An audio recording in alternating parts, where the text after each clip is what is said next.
दोस्तों, हिंदू पुराने ग्रंथों में ऐसी कई चीजों का जिक्र किया गया है जो पढ़ने और सुनने में आपको किसी भी मिथ्य कहानी से कम नहीं लगता। लेकिन अगर मैं आपसे ये कहूँ कि प्राचीन काल की वो सभी घटनाएं केवल कल्पना नहीं बल्कि हकीकत है, तो शायद आप मेरी बातों पर यकीन ना करें। पर दोस्तों, मैं आज आपको ऐसे ही कुछ सबूत दिखलाऊंगा जिसे साबित हो जाएगा कि प्राचीन घटनाएं केवल कल्पना नहीं बल्कि हकीकत है।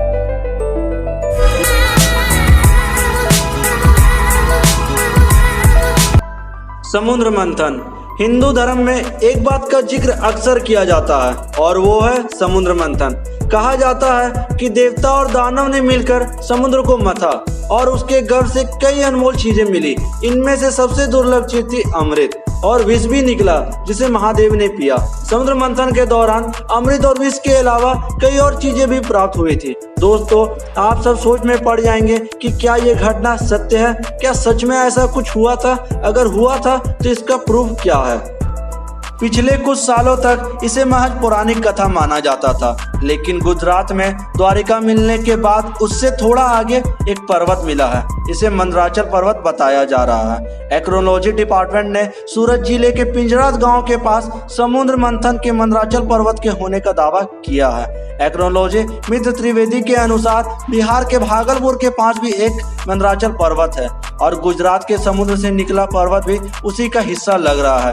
बिहार और गुजरात में मिले इन दोनों पर्वतों का निर्माण एक ही तरह के ग्रेनाइट पत्थर से हुआ है। इस तरह से ये दोनों पर्वत एक ही है, जबकि आमतौर पर ग्रेनाइट के पत्थर समुद्र पे नहीं मिलते। गुजरात के समुद्र पे मिले ये पत्थर स्रोत का विषय है। खोजे गए पर्वत के बीचों बीच नाग आकृति भी मिली है। पर्वत पर नाग आकृति मिलने से ये दावा और भी पुख्ता होता है। एस्ट्रोनॉमी डिपार्टमेंट ने पर्वत पर गहरा अध्ययन शुरू किया। पहले माना गया ये निशान जल तरंगों के हो सकते हैं। विशेष कार्बन टेस्ट के बाद पता चला कि ये पर्वत मानधार पर्वत है और इस पे जो निशान दिख रहा है वो जल तरंगों का नहीं हो सकता है। पौराणिक काल में समुद्र मंथन के लिए इस्तेमाल हुआ पर्वत वो यही मानधार पर्वत है। कहा जाता है कि द्वारिका नगरी के पास ही समुद्र मंथन हुआ था।